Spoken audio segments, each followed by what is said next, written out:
That's a bit sober, isn't it? Happy Sunday morning. Happy Sunday morning. And I've always believed that one of the blessings of working systematically through text is that you don't get to avoid the bits that you think, oh, I think I'll avoid that one today. I think I might have woken up this morning thinking, really, Lord? Thyatira? I mean, look at all these lovely people who have come to share on their holidays with us. And we're talking about, we are going to talk about Thyatira, trusting that God has something to say to us today. I was on the mainland this week. I'm still recovering from that. Every time I go, for those of you who don't know, I'm an Ayrshire lad. I was born and brought up in Ayrshire. I know it at the back of my hand. But every time I go through it, I think, Lord,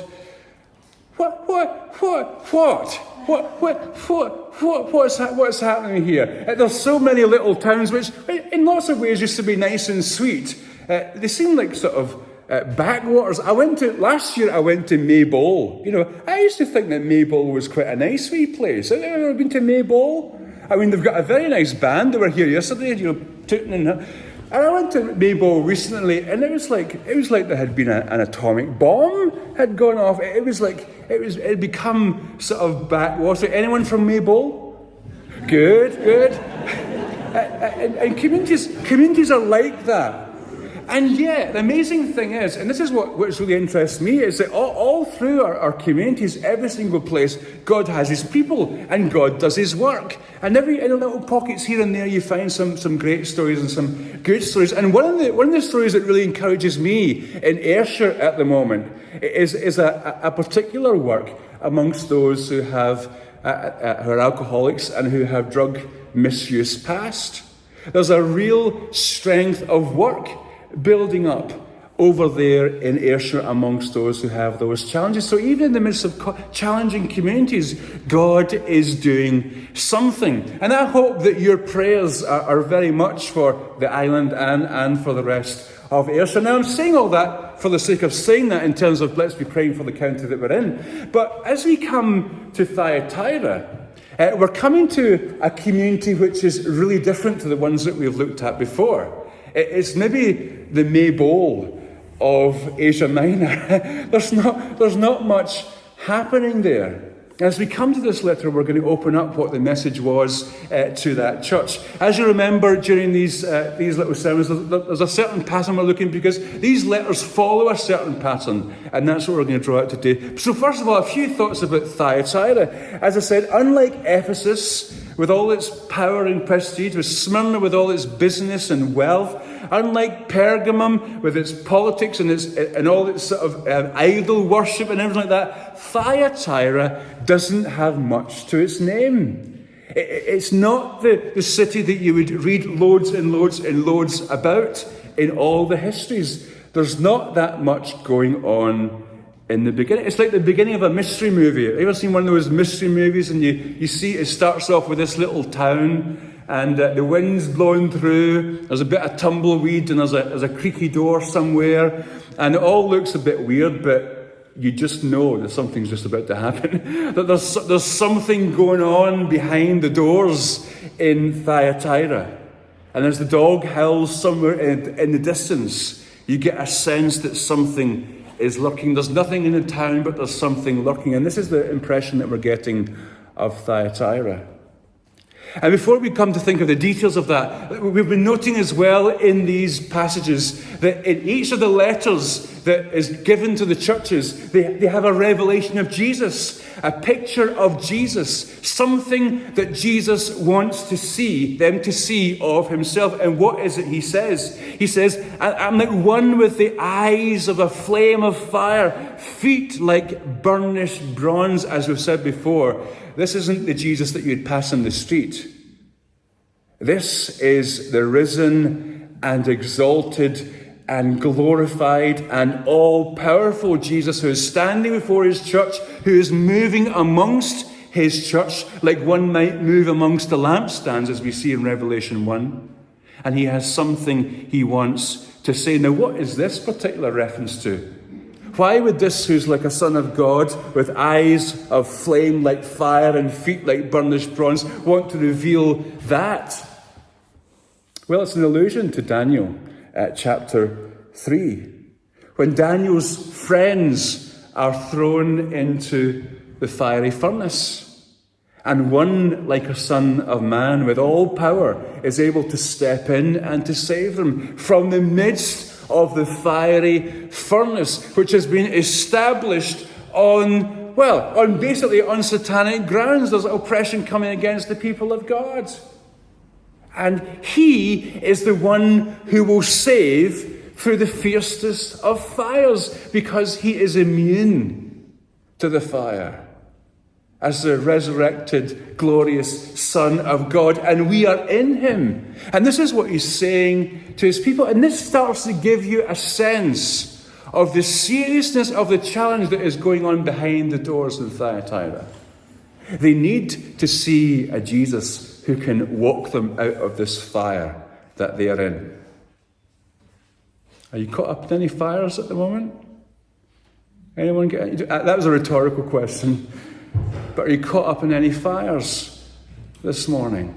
Is there something that is coming against you? Is there something which threatens to confound you? In this and in every situation, we need that vision of Jesus, the one who can walk us through the fire, who can walk us through the trial. And in this case, we've got some trials to come, but we're still to come to that yet. In each and every one of the letters, what we find most of all, in most of the letters, is that Jesus starts with a commendation of the church. And we've talked over the last few weeks of how we like to be affirmed and commended for the things that are going well with us. And we can see with this church here in verse 19, whatever's going on in the general scheme of things, we see this church in its environment taking a step forward. It's taking a step forward, however fledgling that might be, however seemingly unimpressive that might be, but they are taking a step forward. And what are they commended for? They're commended for beautiful things. That the Jesus who comes to them and stands before them says, I see you, and here's what I see in you. I see your deeds. I see your love. I see your faith. I see your service. I see your perseverance. Aren't they valuable commodities? And aren't they some things that are the rarest in our 21st century society? Faith, love, service, perseverance. The things that have begun to mark out this fledgling little church in Thyatira. And we get that sense that it's growing because Jesus says, you're doing much more now than you were before. And when I read that, I don't know what it says about me, it felt like a bit of a sort of backhand compliment. Oh, well, you're doing better now than you were, It's like, you go to see someone in the hospital, oh, you're looking, a little bit better than you were. And they'll say, you're not quite so close to death as you were, perhaps, when I saw you last week. It feels like, but I don't think it is that. That's just my weird mind. I think what Jesus is identifying here is that even although they'll have their struggles, and even although sometimes communities of people struggle to just get themselves going, I think Jesus is identifying the progress, the steps forward. And why is this spectacular? Well, if you think of the letters we've been looking at recently, look at Ephesus. They seem to be advancing in absolutely everything, but they've forgotten their first love. They've forgotten their first love. And this fellowship at Thyatira, they're making that little bit of advance, step by step, faithfulness by faithfulness, following, trusting, serving, loving, faith upon faith. You're doing better now. You're moving forward in spite of the situation. Are they seeing more numbers? Are they swelling their coffers? Are they needing more seats? I don't think it's that kind of growth we're talking about. We're talking about a people that are becoming more established and rooted in the love of God, and how important that is for us.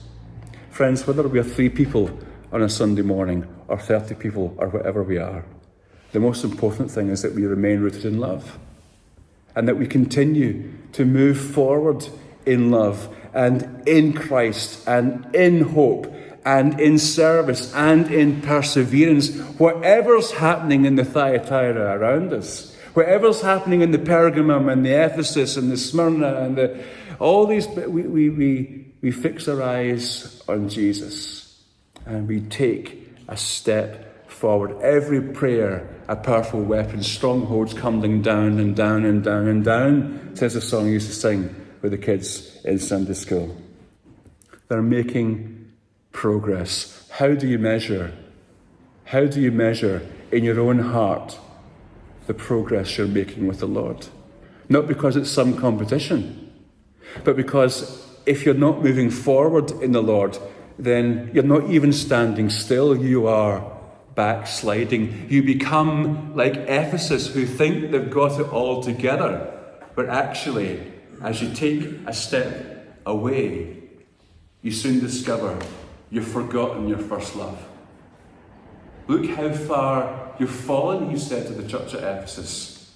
Now is the time to repent. Thyatira, step forward, faithfulness by faithful. Are you making progress? Are you growing in the love of God? Are you growing in your faith? Are you persevering? It's like the story of the man who goes up in the aeroplane and he's told there's going to be turbulence on this journey. Please put on your, what's that thing?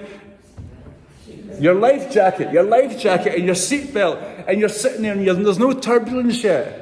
And you think, well, I'm getting a bit uncomfortable here, sitting here with this jacket on. I'm going to take it off and throw it aside. And as soon as you've done that, the turbulence has come and you're all over the place. Your head's fitting the ceiling and you've got gashes and all the sorts of things because you haven't persevered in the things that you've been told to persevere in. Sometimes persevering in love and in faith and in all those good things can be really inconvenient because it takes us beyond ourselves. And we think, why am I doing this? And we cast things off. And we don't value the perseverance. How are you gauging your own process? How are you gauging your own progress in the Lord? How are you persevering? And how do you know you're taking a step forward? Now hold on to your seatbelts. Hold on to your seats because the church are commended. But then we have this horrendous rebuke of this community of Jesus' followers in Thyatira. Here's the tragedy. Here is what is behind the doors that you cannot see. You see, in spite of the beautiful qualities, in spite of the faithful progress of the faithful, there's a horrendous chink in the armour of this fellowship. John Stott comments about this church. In that fair field, a poisonous weed was being allowed to luxuriate. In that healthy body, a malignant cancer had begun to form. An enemy was being harboured in the midst of the fellowship. And that is a really good way to describe the effects of the kinds of sin and idolatry and false teaching that we're dealing with here at Thyatira. It slips in unnoticed. It's almost imperceptible at first. And sometimes it's even held by so-and-so. You know so-and-so, don't you? Oh, we know so-and-so. We trust so-and-so. He's a good man. She's a good woman. We trust them implicitly. And that blind trust in the wisdom of men and women becomes something that blinds us to the truth of God. You know, it's expected, I read a few folks on this, and it's expected that the person who's at the very centre of this trouble may actually be Lydia from Acts chapter 16. Lydia, who was held up as an example of faith and advancing the gospel through her service and through her generosity. And yet something had happened in the heart of Lydia, which meant that she was now synonymous with Ahab, who had led Israel astray, and where Elijah had to come and call down fire from heaven to put an end to it. Are you feeling a bit uncomfortable yet? Because none of us are actually exempt. And this is where we need community. Because none of us in ourselves possesses a whole understanding of the truth. Something, even just a 1 degree shift, can send us off in such a horrendous way. If I was going to walk a straight line, and I knew that at the end of my straight line I had a destination, and I had to keep the straight line all the way there, you know that if I just turn even half a degree to the left or to the right, I'm not going to reach my destination. That's how easy it is, and this is what is happening here. What is this sin of Jezebel? It's not too different to the sins of Balaam and the Nicolaitans that we've read of in the last few letters. It's basically something which leads the people of God away from the worship of God to false idols. Away from the worship of the one true and living God to false idols. And do you know what God hates above all things? Idolatry. Putting someone or something else in the place of honour where God should reside. I'm not even going to read again the consequences for those who persist in this error. Did you hear it when I spoke it? God is serious about this. And sometimes we're tempted to think, well, the God of the Old Testament, that's the God of the Old Testament.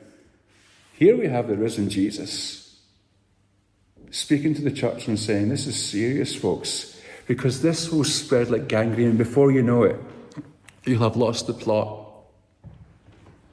Have you had enough of that yet? I've had enough of it.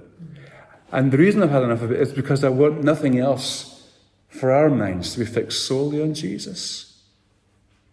To hear and heed the warnings, but to look to him and to be able to say, Jesus, may there be nothing that turns my eyes to the left or to the right.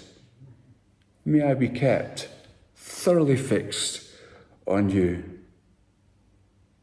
In this worrying situation for the church at Thyatira, there is, however, recognition of those that, in spite of all that's going around them, in spite of all the falsity, and in spite of the looking to the left and the right, there have been those whose blinkered eyes have kept on Jesus, and they have kept on. And in the midst of this fiery furnace, while all this sort of fires around, there are those standing firm in the middle of the fire, waiting for the Son of Man, waiting for the Son of God to come and to lead them out.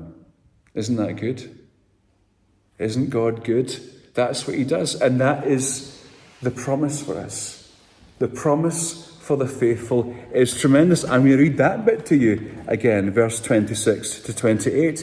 It says, to the one who is victorious and does my will to the end, I will give authority over the nations. What?